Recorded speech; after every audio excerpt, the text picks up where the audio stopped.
Hello बच्चों, HR question class में आपका स्वागत है। जैसा कि हम लोग एनसीईआरटी क्लास 9 के बहुपद पॉलिनोमियल क्वेश्चन देख रहे थे, जिसमें से पहला क्वेश्चन हो गया था।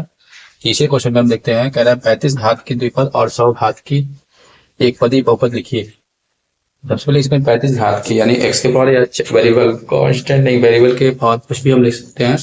बोला है एग्जाम्पल के रूप में समझने के लिए, तो सबसे पहले हम लिखेंगे ए एक्स, एक्स के पावर 35 लिख दो प्लस बी कर दो। ये इसके लिए हो गया। तो सब बोला है 100 की घात लिखना है, तो 100 की घात लिखने के लिए बोला है क्या, तो हो जाएगा 5 एक्स के पावर 100, कुछ भी लिख दो, हो गया। फिर इसके बाद निम्नलिखित फिर अगला दिया है क्या, निम्नलिखित बहुपदों में से प्रत्येक पद की घात लिखिए। तो पावर आपकी वेरिएबल की पावर घात पावर जितनी रहेगी वही आप लिखेंगे। तो यहाँ पे एक्स क्यूब, तो इसकी घात कितनी है, पहले में आपका कितना है, पहले में घात इसकी कितनी है, तो लिखेंगे घात, घात लिखेंगे इसकी कितनी है, इसकी घात आपकी ये सबसे बड़ी चर आपका चर पद देखेंगे, सबसे चर आपका ये है 3x क्यूब। 3x क्यूब में आपका बड़ा है, फिर इसके बाद स्क्वायर है, फिर 7x है, सबसे बड़ी घात 3x क्यूब। तो इसकी घात कितनी हो जाएगी, 3 हो जाएगी।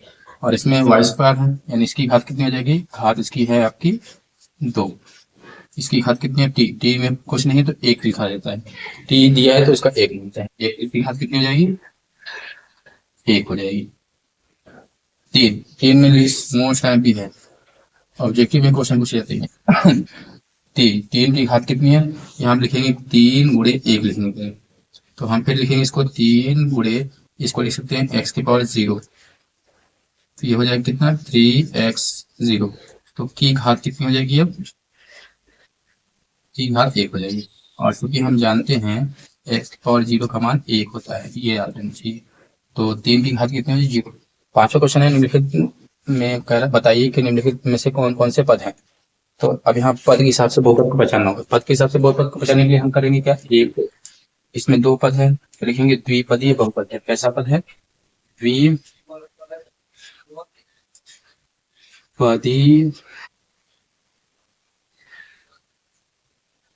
द्विपदीय बहुपद है।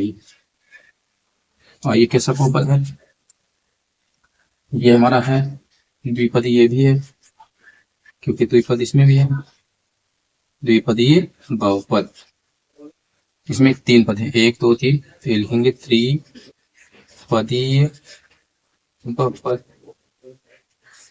और इसमें 2 है, 2 है तो इसको लिखेंगे रैखिक बहुपद, रैखिक बहुपद। जिस एक्स के पावर अगर 1 मिले तो लिखेंगे 3 घात, रैखिक बहुपद लिखेंगे, ये भी ले सकते हैं। और घात के हिसाब से लिखना है तो द्विघात करेंगे, ये द्विघाती रहेगा, क्या रहेगा, द्विघाती। एक बार समझिए, रैखिक बहुपद हो गया, दो पदी घात के हिसाब से, इसको घात के हिसाब से और के साथ में। तो ये आपका ये भी सही है, लेकिन हम घात के हिसाब से लेंगे।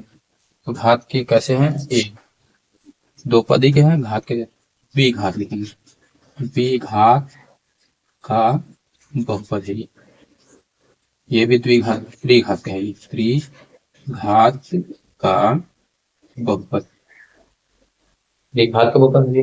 अगला है क्या, 1 2 3, अब इसमें स्क्वायर यानी द्विघात का है, द्विघात का बहुपद। और ये क्या है, रैखिक, एक घात का है तो इसको कहते हैं रैखिक, रैखिक बहुपद। और ये हमारा कितना है 20 है, इसको लिखेंगे हम क्या, इसको भी हम लिखेंगे रैखिक बहुपद। क्या लिखेंगे, रैखिक बहुपद। ये हमारा द्विघात है तो द्विघात बहुपद। और ये त्रिघात का है, त्रिघात, त्रिघात बहुपद। फिर से एक बार देख लो, इस पांचवें क्वेश्चन बताइए निम्नलिखित में से कौन कौन से बहुपद है। अब यहाँ पे निम्नलिखित में कौन कौन से बहुपद है, ये बोला कौन सा हो सकता है, घात के हिसाब से भी पद के हिसाब से भी। घात के हिसाब से लेंगे तो एक, इसकी घात 2 है, घात का बहुपद लेंगे। पद के हिसाब से होगा तो एक दो पदी बहुपद होगा। घात का बहुपद है तो घात इसके 3 है तो 3 घात लिख दिए त्रिपदी बहुपद। और पद के हिसाब से उल्टा है तो एक द्विघात द्विपदी बहुपद होकर आता है इसका। फिर अगला दिया है 1 2 3 पद के हिसाब से 3 पदी बहुपद है, घात के हिसाब से कितना है, द्विघात बहुपद है। 1 2 पद के हिसाब से द्विपदी बहुपद है और घात के हिसाब से 1 2 है। और इसमें आपका रैखिक बहुपद 1 है, 1 इसका 2 है तो घात का बहुपद हो जाएगा, इसका क्यूब है घात का बहुपद हो जाएगा। वैसे ये सब ये तीनों एक पदी बहुपद है, पद के हिसाब से कहेंगे तो एक पदी बहुपद होगा, लेकिन घात के हिसाब से तो ये अलग अलग है। वो आपका ये एनसीईआरटी के पहले अभ्यास के क्वेश्चन आपके हो गए हैं 2.1 का। अब आगे हम चलते हैं 2.2, आगे रहते हैं 2.2 के क्वेश्चन देख लेंगे। अगर वीडियो अच्छा लगे तो वीडियो को लाइक और सब्सक्राइब कर दीजिएगा।